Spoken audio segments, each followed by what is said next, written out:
Hi, Lakeview families. My name is Mrs. Imhoff, and I teach at Greenwood Elementary. I wanted to read you a Dr. Seuss favorite called Horton Hears a Who. Maybe you can watch the movie after I'm done reading. On the 15th of May, in the jungle of Newell, in the heat of the day, in the cool of the pool, he was splashing, enjoying the jungle's great joys, when Horton the elephant heard a small noise. So Horton stopped splashing. He looked toward the sound. That's funny, thought Horton. There's no one around. Then he heard it again, just a very faint yelp, as if some tiny person were calling for help. I'll help you, said Horton, but who are you? Where? He looked and he looked. He could see nothing there, but a small speck of dust blowing past through the air. I say, murmured Horton, I've never heard tell of a small speck of dust that is able to yell. So you know what I think? Why, I think that there must be someone on top of that small speck of dust, some sort of a creature of very small size, too small to be seen by an elephant's eyes. Some poor little person who's shaking with fear that he'll blow in the pool. He has no way to steer. I'll just have to save him because after all, a person's a person, no matter how small.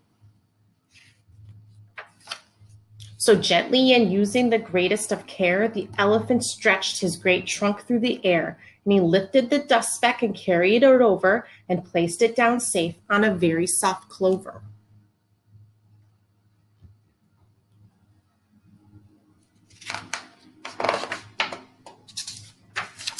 Humph! Humphed a noise. 'Twas a sour kangaroo, and the young kangaroo in her pouch said humph too. Why, that speck is as small as the head of a pin. A person on that? Why, there never has been. Believe me, said Horton, I tell you sincerely, my ears are quite keen, and I heard him quite clearly. I know there's a person down there, and what's more, quite likely there's two, even three, even four. Quite likely. A family for all that we know, a family with children just starting to grow. So please, Horton said, as a favor to me, try not to disturb them. Just please let them be.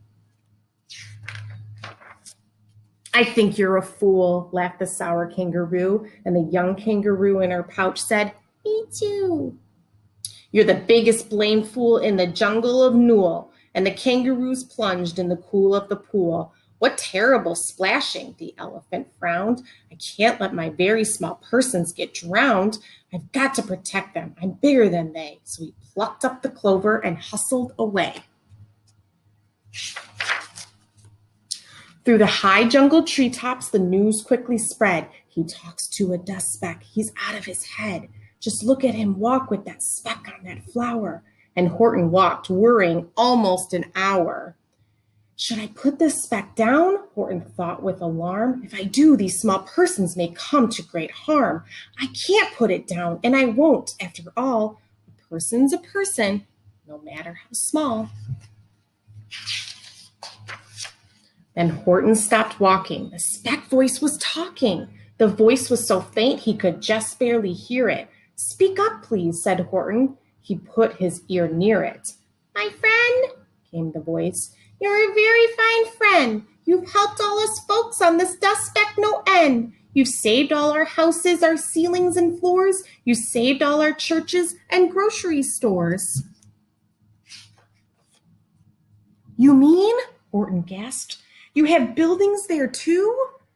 Oh yes, piped the voice. We most certainly do. I know, called the voice. I'm too small to be seen, but I'm mayor of a town that is friendly and clean. Our buildings to you would seem terribly small, but to us who aren't big, they are wonderfully tall. My town is called Whoville, for I am a Who, and we Whos are all thankful and grateful to you. And Horton called back to the mayor of the town, you're safe now, don't worry, I won't let you down. But just as he spoke to the mayor of the speck, 3 big jungle monkeys climbed up Horton's neck. The Wickersham brothers came shouting, what rot! This elephant's talking to Whos who are not. There aren't any Whos, and they don't have a mayor, and we're going to stop all this nonsense, so there. They snatched Horton's clover. They carried it off to a black-bottomed eagle named Vladikoff, a mighty strong eagle of very swift wing, and they said, "Will you kindly get rid of this thing?" And before the poor elephant even could speak, that eagle flew off with the flower in his beak. And that late afternoon and far into the night, that black-bottomed bird flapped his wings in fast flight, while Horton chased after with groans over stones that tattered his toenails and battered his bones, and begged, "Please don't harm all my little folks who have as much right to live as us bigger folks do." But far, far beyond him, that eagle kept flapping, and over his shoulder called back, "Quit your yapping. I'll fly the night through. I'm a bird, I don't mind it, and I'll hide this tomorrow where you'll never find it." And at 6:56 the next morning, he did it. It sure was a terrible place that he hid it. He let that small clover drop somewhere inside of a great patch of clovers 100 miles wide. "Find that," sneered the bird, "but I think you will fail." And he left with a flip of his black-bottomed tail. "I'll find it," cried Horton. "I'll find it or bust. I shall find my friends on my small speck of dust." And clover by clover by clover with care, he picked up and searched them and called, "Are you there?" But clover by clover by clover, he found that the one that he sought for was just not around. And by noon, poor old Horton, more dead than alive, had picked, searched, and piled up 9,005.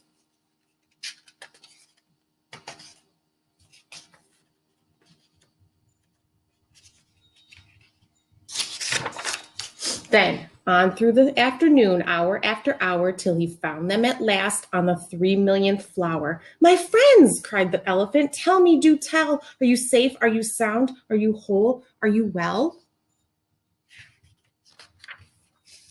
From down on the speck came the voice of the mayor. "We've really had trouble, much more than our share. When that black-bottomed birdie let go and we dropped, we landed so hard that our clocks have all stopped. Our teapots are broken, our rocking chairs smashed, and our bicycle tires all blew up when we crashed. So Horton, please," pleaded that voice of the mayor's, "will you stick by us Who's while we're making repairs?" "Of course," Horton answered, "of course I will stick. I'll stick by you, small folks, through thin and through thick." "Humph," humphed a voice.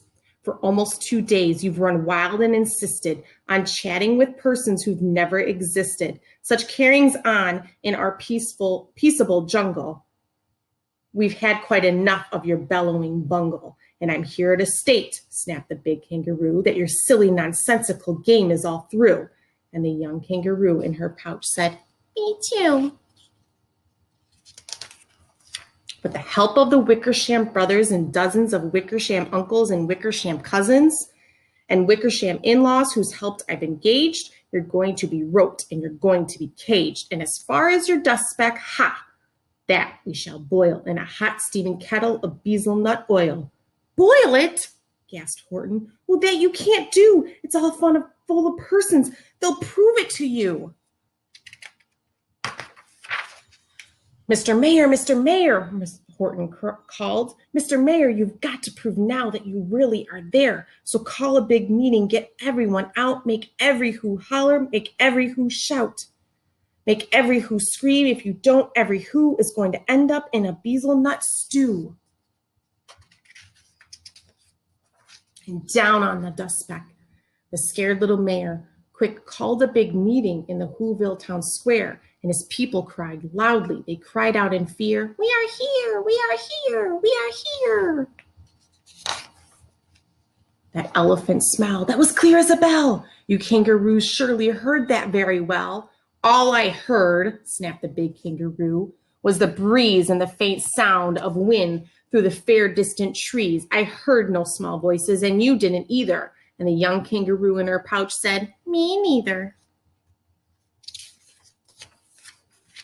"Grab him," they shouted, "and cage the big dope. Lasso his stomach with 10 miles of rope. Tie the knots tight so he'll never shake loose. Then dunk that dumb speck in the bezelnut juice." Horton fought back with great vigor and vim, but the Wickersham gang was too many for him. They beat him, they mauled him, they started to haul him into his cage, but he managed to call to the mayor, "Don't give up! I believe in you all. A person's a person, no matter how small, and you very small persons will not have to die if you make yourselves heard. So come on now and try." The mayor grabbed a tom-tom. He started to smack it, and all over Whoville they whooped a big racket. They rattled tin kettles. They beat on brass pans, on garbage pail tops and old cranberry cans.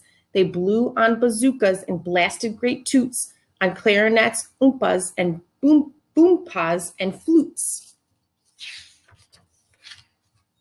Great gusts of loud racket rang high through the air. They rattled and shook the whole sky. And the mayor called up through the howling mad hullabaloo, "Hey, Horton, how's this? Is our sound coming through?"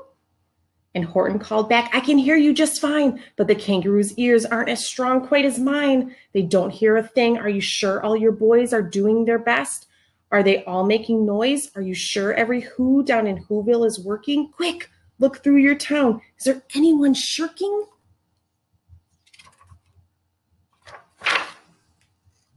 Through the town rushed the mayor from the east to the west, but everyone seemed to be doing their best. Everyone seemed to be yapping or yipping. Everyone seemed to be beeping or bipping, but it wasn't enough, all this ruckus and roar. He had to find someone to help him make more. He raced through each building. He searched floor to floor. And just as he felt he was getting nowhere and almost about to give up in despair, he suddenly burst through a door, and that mayor discovered one shirker quite hidden away in the Fairfax Apartments, apartment 12J. A very small shirker named Jojo was just standing and bouncing a yo-yo, not making a sound, not a yip, not a chirp, and the mayor rushed inside and he grabbed the young twerp. And he climbed with the lad up the Eiffelberg Tower. "This," cried the mayor, "is your town's darkest hour. The time for all Whos who have blood that is red to come to the aid of their country," he said. "We've got to make noises in greater amounts, so open your mouth, lad, for every voice counts." Thus he spoke as he climbed. When they got to the top, the lad cleared his throat and he shouted out, "Yap!" And that yap, that one small extra yap, put it over. Finally, at last, from that speck on that clover, their voices were heard. They rang out clear and clean, and the elephant smiled. "Do you see what I mean? They prove they are persons, no matter how small, and their whole world was saved by the smallest of all." "How true, yes, how true," said the big kangaroo. "And from now on, you know what I'm planning to do. From now on, I'm going to protect them with you." And the young kangaroo in her pouch said, "Me too." From sun in the summer, from rain when it's fallish, I'm going to protect them, no matter how smallish. Thanks for listening. Hope you have a great day.